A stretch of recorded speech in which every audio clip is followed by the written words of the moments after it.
Nouvelle vidéo et on peut le dire, Bitcoin is back. Effectivement, ce jeudi, le Fear and Greed était repassé en état de peur, c'est-à-dire que le sentiment du marché était majoritairement bearish. Je pouvais le voir sur Twitter. Et là, en l'espace de quelques jours, je pense que beaucoup de gens qui étaient bearish ici sont repassés bullish. Et je pense que déjà la première information super importante, c'est de savoir prendre de la hauteur. Alors bien évidemment, tous les contenus que je partage sur les réseaux, ici sur la chaîne YouTube, bien évidemment, c'est mon opinion. Parfois, ben, ça sera correct, parfois ça peut être incorrect. Donc voilà, il ne faut pas interpréter tout ceci comme des conseils en investissement. C'est ma lecture, j'insiste là-dessus. Et d'après moi, voilà, il n'y a absolument aucune raison de paniquer. On a déjà connu ce type d'épisode à de multiples reprises sur ce cycle. Alors bien sûr, il ne faut pas regarder uniquement au nord, il faut bien évidemment avoir un regard, OK, quelles sont les zones importantes au sud? Et sur le BTC, c'est le même discours. La zone numéro 1, c'est la bull market support band en weekly. Et on a clôturé d'ailleurs juste au-dessus ce dimanche. On a vraiment eu un petit push, vraiment le push nécessaire pour clôturer juste au-dessus. À 2 heures de la clôture, c'était la journée d'hier, comme vous pouvez le voir. Donc, très belle clôture, mais effectivement, courant de la semaine, hein, comme vous pouvez le voir, on est passé en dessous. Et comme ça avait été mentionné sur des vidéos précédentes, si le BTC viendra à break la bull market support band, il est fort probable qu'on voit un Ethereum céder lui aussi, donc sa zone ici, hein, 4.1, 3.9, et c'est ce qui s'est produit. Le Bitcoin cède jeudi, Ethereum prend la même direction. Au plus bas, 3.8, le Bitcoin se reprend, boum, il a influencé Ethereum, et Ethereum lui aussi a clôturé au-dessus de cette zone super importante qui doit être protégée par les acheteurs.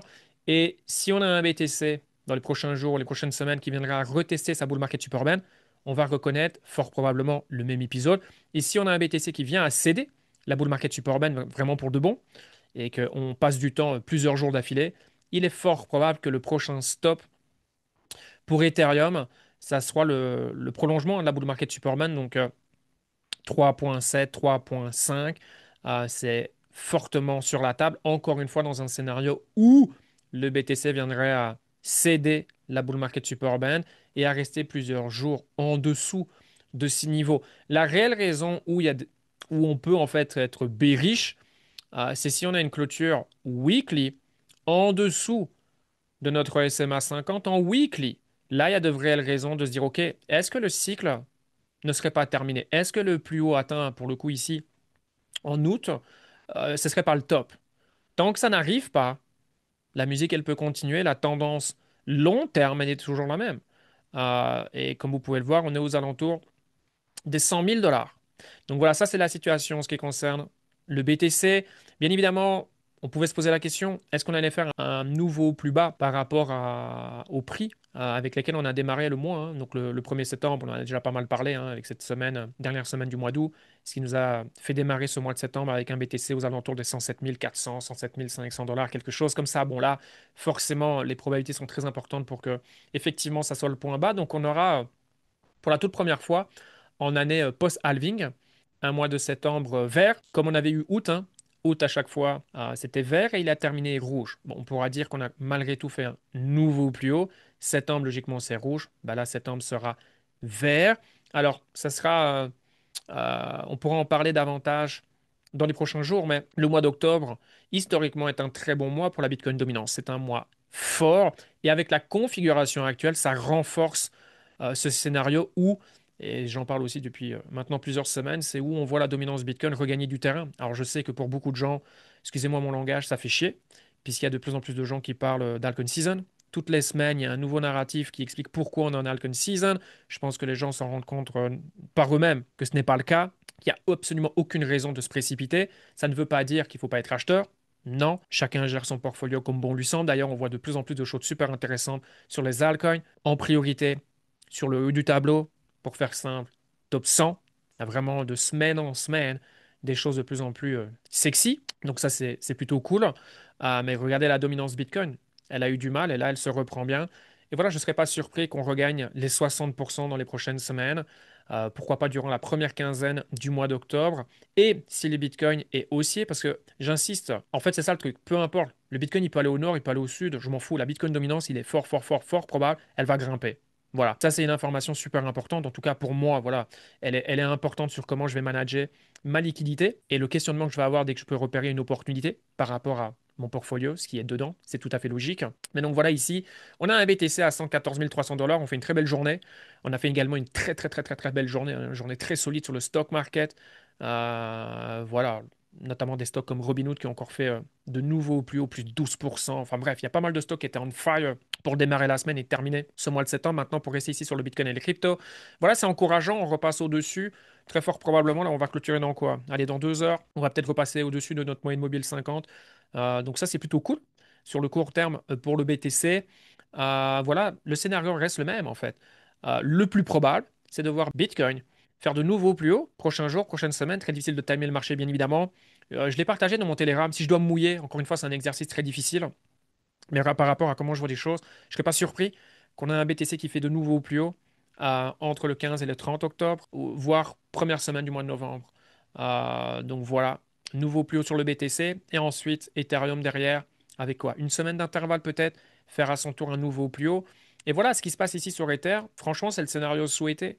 C'est certainement ce que Ethereum a besoin pour que lorsque le Bitcoin fait de nouveau plus haut, si c'est le scénario choisi par le marché, bien évidemment, même si c'est le plus probable, ça ne veut pas dire que automatiquement ça va se produire, important, mais que Ethereum passe les 5K et il reste définitivement. Là où je mettais peu de probabilité si Ether continue sa hausse. Ça aurait été sur du court terme, pas mal de gens auraient dit ah c'est génial, c'est super. La réalité c'est que pour les altcoins, ça n'aurait pas été une bonne chose. Tant mieux, ça s'est pas produit.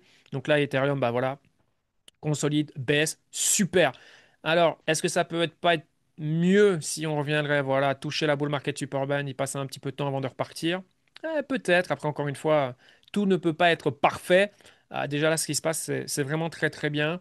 Le comportement d'Ethereum sera directement influencé par ce que fait le BTC. Donc voilà, je me répète, si on se maintient au-dessus de la bull market support band, Ethereum devrait se maintenir au-dessus des 4K. Lorsque le BTC partira vers de nouveaux plus hauts, Ethereum sera dans le starting block et aura de fortes chances de faire de nouveaux plus hauts et de rester au-dessus des 5K.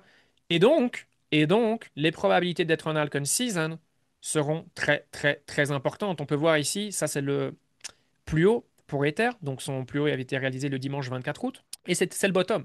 Depuis le plus haut sur Ether, on peut voir les altcoins sont en train de regagner du terrain. Bon là aujourd'hui Ethereum fait une bonne journée, mais on est sur du plus 17%. Et à partir du moment où on passera les 5K, il est fort probable qu'on pourra identifier le réel bottom ou du moins, ok, là à partir de maintenant, il est fort probable que ce graphique, il prenne son envol. Autrement dit, que les altcoins commencent à surperformer Bitcoin, Ethereum, chose que je pense tout le monde attend depuis un bon moment maintenant. Et avec un Ethereum au-dessus des 5 000 $, un Bitcoin qui lui aussi est sur de nouveaux plus hauts, alors là, ça va réalimenter l'envie, l'engouement de par tout ce qui sera partagé dans les médias, les réseaux sociaux. Il y aura de nouvelles histoires, etc. On est le dernier trimestre. En plus, voilà, historiquement, voilà, c'est un narratif qui va revenir. Bien évidemment, c'est tout à fait logique. La politique monétaire de la Fed, fort probable qu'ils vont continuer à baisser les taux. Donc voilà, tout en fait se met parfaitement en place. C'est un peu comme un puzzle où voilà, on attend maintenant que le BTC fasse de nouveau au plus haut. Octobre, maximum mois de novembre pour ensuite Ethereum qui suit 7 jours d'intervalle, quelque chose comme ça. Et si on est au-dessus des 5K, et avec ce qui se passe, on augmente ses probabilités. Donc, très bonne chose. Les altcoins devraient commencer à faire la différence et on pourrait fort probablement parler de altcoin season et on aura une dominance Bitcoin qui, à ce moment-là, elle va commencer à s'écraser, mais elle devrait diminuer fortement et, entre guillemets, rapidement. Donc, voilà comment moi, personnellement, je vois les choses. En ce moment, et ce qui est super cool, c'est qu'on voit de plus en plus d'alcoins. Alors, j'ai pas envie d'en citer voilà, certains, mais on voit de plus en plus de top coins donner des choses vraiment, vraiment très, très cool. Il y a des beaux setups, hein. Voilà, après, il y a toujours des opportunités, bien évidemment, mais voilà, chacun a sa propre méthodologie, sa propre approche, etc. Mais voilà, on voit quand même de plus en plus de choses qui sont vraiment sexy. Et si on a voilà, ce scénario dominant qui se produit, je pense qu'on va avoir de très jolies performances. Bien sûr, je pense que la liquidité ne pourra pas aller partout. Il n'y a jamais eu autant de tokens que sur ce cycle.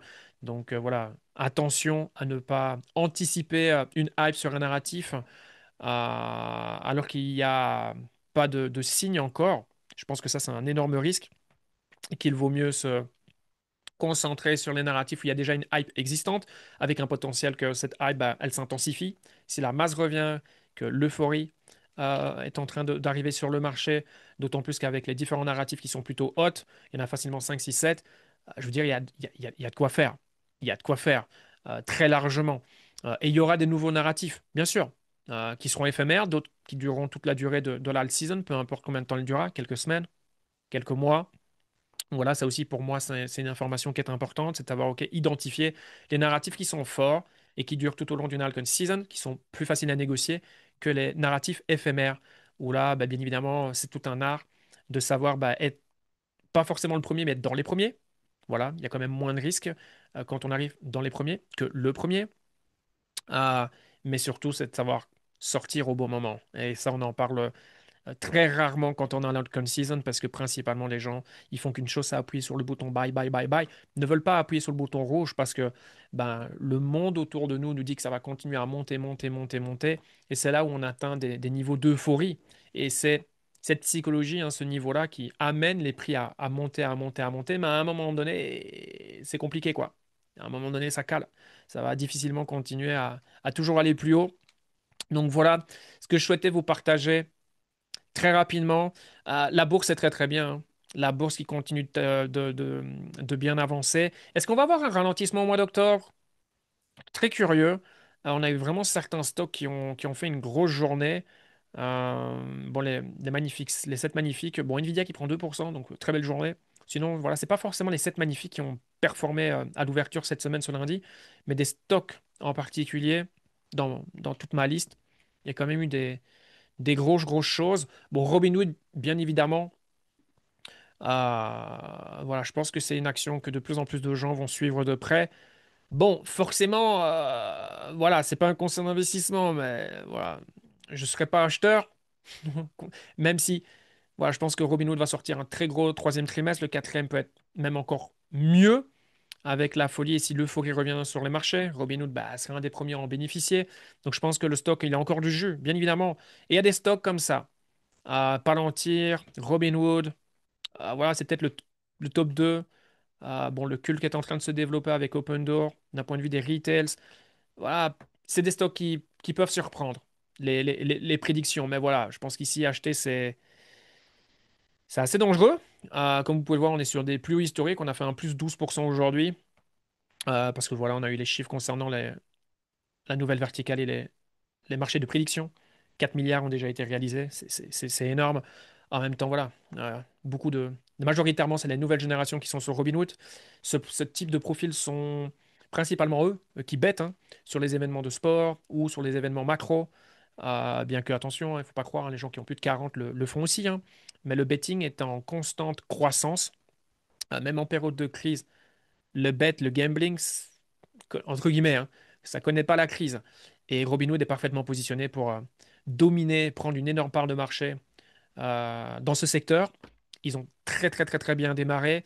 Et ce pour une raison assez simple. Quand vous avez votre argent sur Robinhood, bah, c'est cool en fait. Vous n'avez pas besoin d'envoyer votre argent ailleurs pour faire vos bets le week-end ou durant la semaine, peu importe. Non, vous pouvez tout faire sur Robinhood et on peut voir que les débuts ben, démarrent en fanfare. Donc, voilà, un gros 12% sur Robinhood profitera certainement du pump du Bitcoin et des cryptos. Donc voilà, mais voilà, pour toute personne qui... J'en parle depuis des années, hein, de Robinhood. Mais je pense que voilà, pour n'importe qui, c'est définitivement un stock à mettre dans sa watchlist. Parce que je pense que ça va être à l'avenir la plus large institution financière dans le monde. Il y a encore beaucoup de travail, bien évidemment, pour aller atteindre cet objectif. Mais je pense que voilà, Robinhood va continuer à être agressif, mettre de nouveaux produits sur le marché, continuer à acquérir toujours plus de clients, fidéliser sa base de clients actuelle et continuer à prendre de plus en plus de parts de marché pour ensuite s'internationaliser et mettre le stock sur des nouveaux plus hauts à chaque fois lors des prochains cycles. Donc voilà ce que je souhaitais vous partager, mais en tout cas, il y a toutes les raisons d'être bullish, mais prudent. Voilà, pour moi, il n'y a pas de raison de se jeter sur le marché des altcoins, d'être exposé à 80-90%, sauf si voilà, on a un profil agressif. Je sais que la majorité des gens, ce n'est pas le cas. Voilà, clairement. Donc la gestion de la liquidité, c'est certainement l'une des compétences les plus importantes, les plus difficiles, surtout quand on démarre, et encore plus en crypto, puisque voilà, dès qu'on commence à regarder un petit peu sur Internet, on a tous les jours, on peut avoir de nouvelles envies d'acheter de nouvelles choses. Et là, voilà, si on n'achète pas les bons coins, on va dire, beaucoup d'entre eux sont en perte latente. Donc voilà, encore un petit peu de temps pour la Bitcoin dominance. Donc voilà, peut-être 2 semaines, 3 semaines pour ensuite, OK, si Bitcoin fait de nouveau plus haut, ça sera certainement très, très, très, très, très good. Un Ether au-dessus des 5K. Et là, on verra une dominance chuter définitivement au profit des altcoins. Donc voilà, entre-temps, on aura l'occasion d'en discuter sur ce. Si vous aimez la vidéo, n'hésitez pas à mettre du like, à partager à un ami ou un proche qui, selon vous, devrait s'intéresser au marché. Mon Telegram est également disponible sur ce. Prenez soin de vous, une excellente semaine et on se voit pour de nouvelles vidéos.